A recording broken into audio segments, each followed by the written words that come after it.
Yes, shall convene. Yes, convene the meeting and hold the elections for the constitution of the governing body. The whole object is to ensure that the elections will be conducted. Lords, there is no power in the body which has lost its duration or the term to say that we want to conduct. The statutory scheme, Lords, that is the reason why the Learned Senior Council was referring.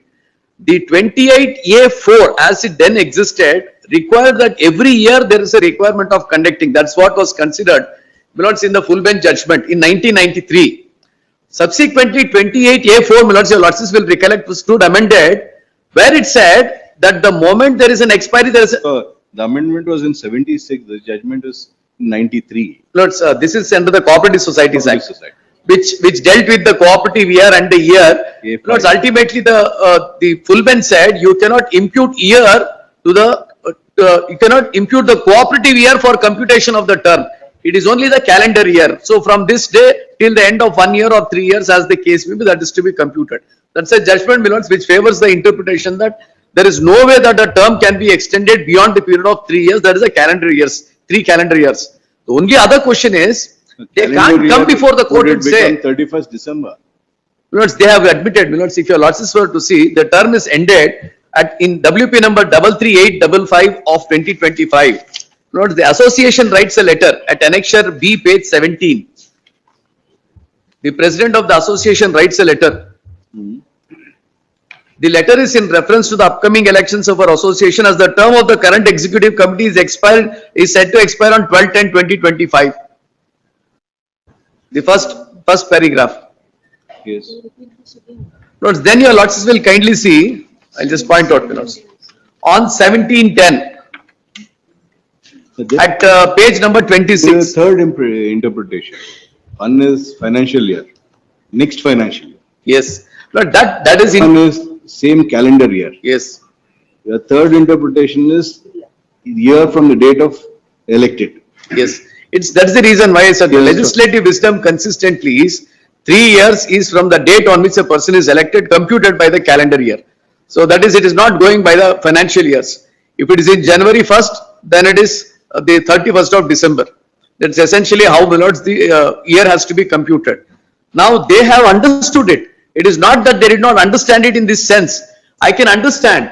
Having understood it in this sense, they said that yes, it is expiring on 12/10/2025.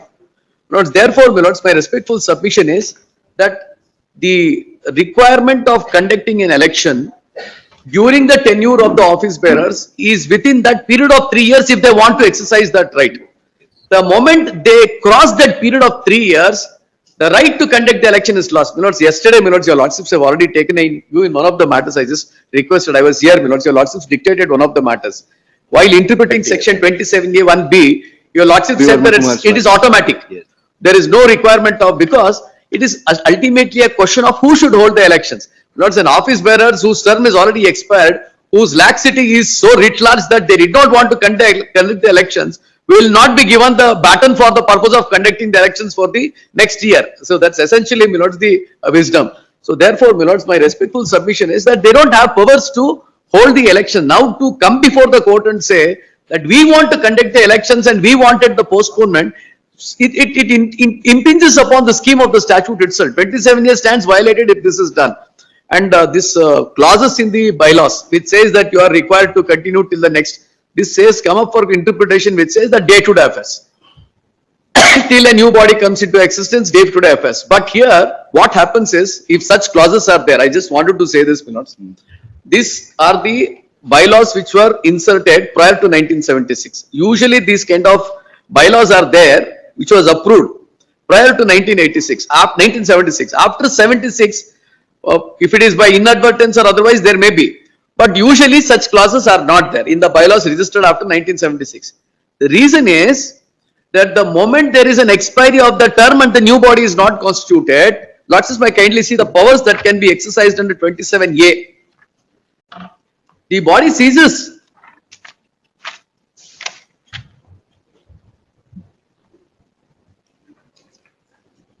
Subsection 3.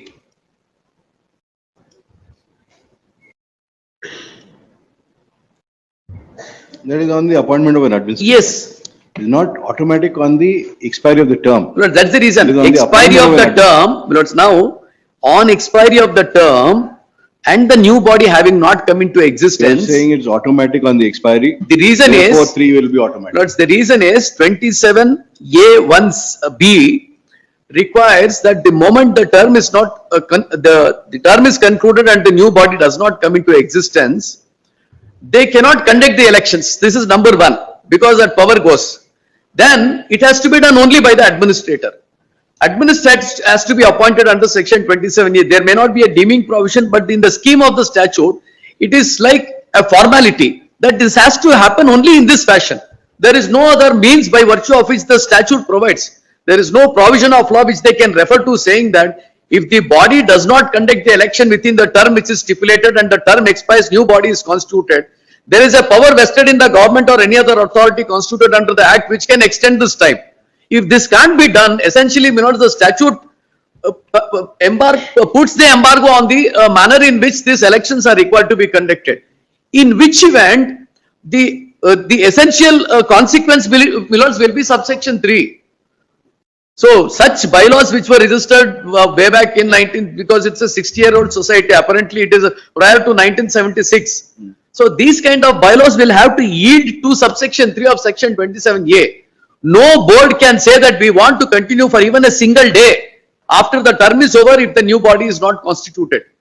Of course, this may be because this stopgap would have to be required only in the event and the administrator may not have been appointed.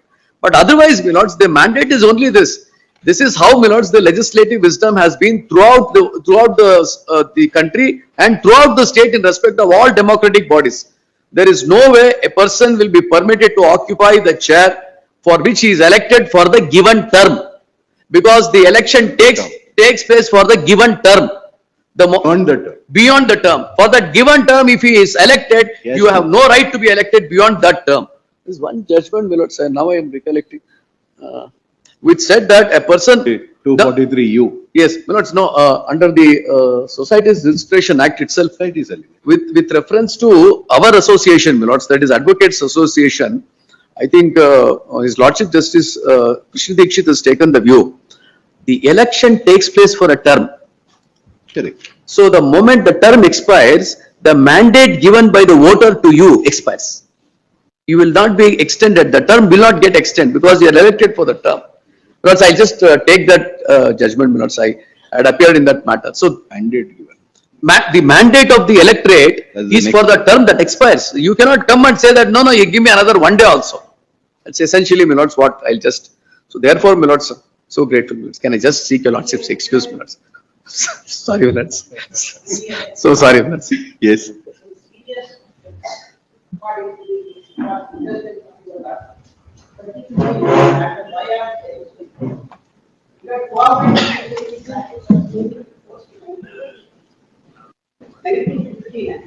Society 60. Where government and society have taken up the officer and contemplated to act.